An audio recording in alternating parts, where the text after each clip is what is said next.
आज सिर्फ मीटिंग है। यहाँ पर सब सीनियर जूनियर सब हैं। यहाँ पर सीनियर सर है सत्यरंजन नायक और ये चिन्मय दास और लोग हैं। इनका टीम में कौन कौन है? बात कर लो। हमारा टीम में देवेंद्र सर है, देवेंद्र सर महावीर सर है,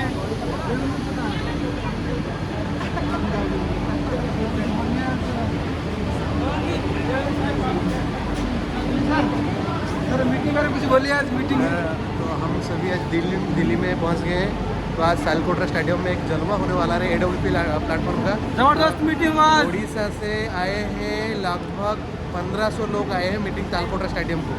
हम 1500 लोगों के बीच में हम भी शामिल है। तो एक जलवा हो रहा है, आयुर्वेद को एक नया पहचान दे रहा है IWPL। तो हमारा MD सर को बहुत बहुत धन्यवाद दूंगा। हमारे साथ जो भी उड़ीसा से फाइटर है सभी को और एक बार दिल से जय जगन्नाथ। जय जगन्नाथ।